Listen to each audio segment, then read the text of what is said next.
Kathy stepped into the boutique with quiet steps, her simple flats barely making a sound on the glossy marble floor. Her dress was plain, neat, modest, the kind you'd wear to run errands or visit a friend. She held her purse close, not out of fear, but out of habit, the way someone respectful carries themselves when they know they're stepping into a world that wasn't designed with them in mind.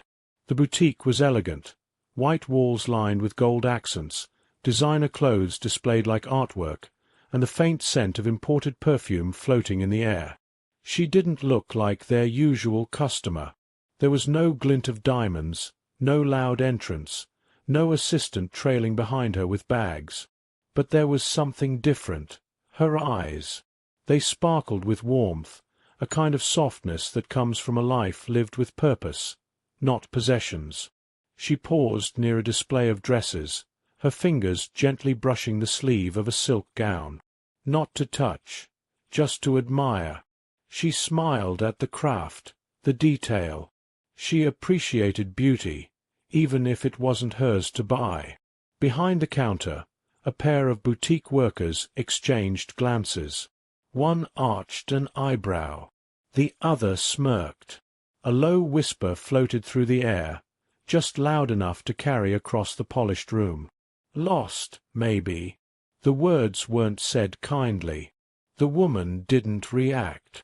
She kept walking, browsing slowly, her eyes lighting up when she saw a pair of shoes that reminded her of something, perhaps a memory, or maybe just a dream she once had. She walked with calmness, not confidence. But she didn't know she was being judged, not for who she was, but for who she didn't appear to be. From behind the pristine counter, one of the boutique attendants, a young woman in towering heels and a blazer a size too small, watched her with narrowed eyes. Her fingers paused over the keyboard of the computer, as if unsure whether she should offer help or call security. A second staff member leaned in, whispering, "She's been looking at the same rack for 5 minutes. Doesn't look like she's buying anything." The manager, a tall woman with sharp cheekbones and an even sharper tongue, adjusted her name tag and stepped out from behind the counter. Her heels clicked against the marble like a warning bell. She approached the simple woman with a rehearsed smile, one that never reached her eyes. "Excuse me, ma'am," she said, her voice sugary but stiff. "Can I help you with something?" The woman looked up, her eyes kind and sincere. "Oh, I'm just browsing. I love the style of your store. It's all so beautiful." Her voice was soft, appreciative, completely unaware of the silent judgment circling around her like smoke. The manager's smile faltered for a moment before recovering. "Of course. It's just, our collections are quite exclusive. We typically serve clients by appointment." The emphasis on clients wasn't lost on anyone. A few feet away, another customer, draped in luxury and carrying a purse worth more than a car, turned to look. She chuckled softly, glancing at the simple woman as if witnessing a scene from a comedy. The boutique staff laughed along, not loudly, but with enough malice to sting. The woman heard it this time. Her smile trembled just slightly, but she nodded. "I understand. I didn't mean to disturb anything. I just thought I'd look." The manager stepped closer, her voice lowering just a little. "Ma'am, we have a particular image here. Some of our other guests might feel uncomfortable. I think it would be best if you continued your window shopping from the outside." "Thank you." Her hand gestured toward the door, delicate but firm, practiced but offensive. The boutique had decided. She didn't belong. There was a moment, a heartbeat of silence, where the world seemed to pause. The woman blinked, as if trying to understand whether she had heard the words correctly. Her cheeks flushed, not with anger, but with the quiet ache of humiliation.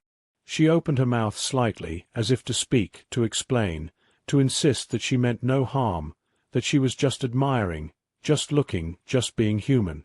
But the words never came. Instead, she lowered her gaze and gave a small nod. "I'm sorry," she whispered, her voice barely audible. The apology wasn't for any wrongdoing, but for simply existing in a space that had already judged her unworthy. She turned to leave, her steps slow, her back straight despite the weight of the insult. As she passed the front counter, one of the younger attendants made no effort to hide her smirk. "Some people just don't get it," she muttered to the other, who chuckled in agreement. The boutique door opened with a soft chime as the woman stepped out. The cold air hit her skin, but she didn't shiver. She stood just outside, staring at her reflection in the glass.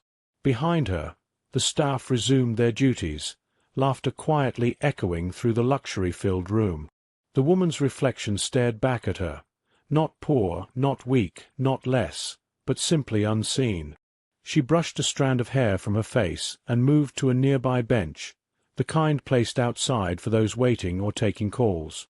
She sat down slowly, her hands clasped in her lap. People passed her on the sidewalk, some hurried, some chatting, none paying her any mind. She didn't cry. She didn't scowl. She simply sat, her mind spinning not with anger, but with memories. Memories of every time someone had looked at her and seen less than she was. Of how many doors she had opened for others, how many times she had chosen kindness over pride. She pulled out her phone from her worn leather bag and stared at the screen. Her thumb hovered, then pressed a name in her contacts list. The call rang once, twice, then picked up. "Hey," she said softly, her voice trembling just slightly. "Yeah, it's me. No, everything's fine. I'm just sitting outside. I'll explain when you get here." She paused, listening, then smiled faintly. "Okay, I'll wait." She ended the call, tucking the phone away. Around her, life went on. But something had shifted, not in the world, but in the air. Something was coming. Something no one inside that boutique would ever forget. 45 minutes passed. She sat still, barely moving, only shifting now and then to stretch her fingers or glance at the sky. There was a quiet dignity in her waiting, the kind that didn't beg for attention but held a silent strength. The passers-by came and went, businessmen in tailored suits, women carrying shopping bags, teenagers with coffee cups and laughter. None of them noticed her. Not really. But then, something changed. A deep, rumbling engine cut through the normal buzz of city noise. Heads turned instinctively as a sleek, black SUV turned onto the street. It wasn't flashy in the way of celebrity limos. It was subtler, more powerful, the kind of vehicle that didn't need to announce wealth because it carried presence. The tinted windows glided down, and the driver stepped out first, tall, composed, opening the rear door with practiced precision. From the back seat emerged a man. His shoes alone were worth more than some people's paychecks. His tailored suit, crisp shirt, and sharp features gave off the air of someone used to being in control, someone who didn't chase power because power moved with him. He didn't glance around. He didn't need to. His eyes locked on her, and in 3 long strides he was at her side. She looked up and stood slowly. "I didn't mean to bother you," she said softly. I came in to look around." He didn't speak immediately. He only reached out, gently taking her hand in his, and pressed a kiss to her forehead with tenderness that silenced everything around them.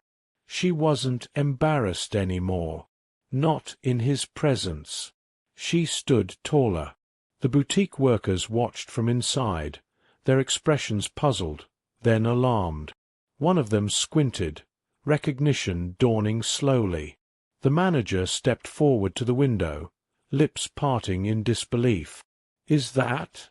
she whispered, heart skipping a beat. "It can't be." But it was. He walked beside his wife toward the boutique doors. With one hand, he held hers. With the other, He opened the door they had closed to her not long ago. The boutique fell silent the moment they stepped inside. Conversations halted, shopping bags were forgotten, and all eyes turned to him. Even the music seemed to fade. He scanned the room, calm but commanding. "Who was it," he asked, his voice quiet and firm, "that told my wife she didn't belong here?" The staff froze. The manager stepped forward nervously. "Sir, there must be some misunderstanding." "No misunderstanding," he interrupted, his gaze unmoving.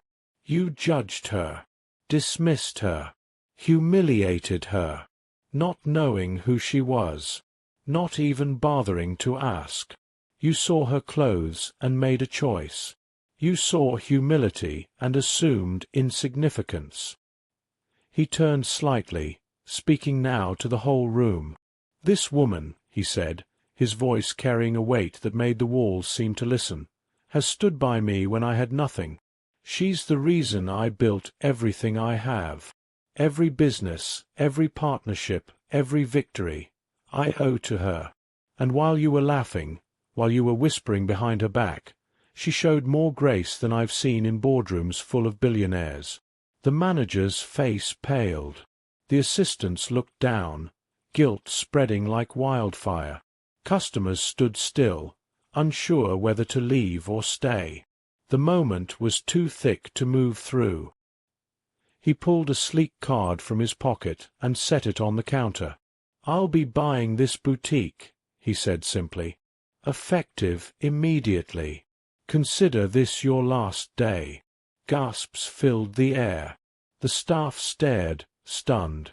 No one spoke. He turned back to his wife, his voice now softer.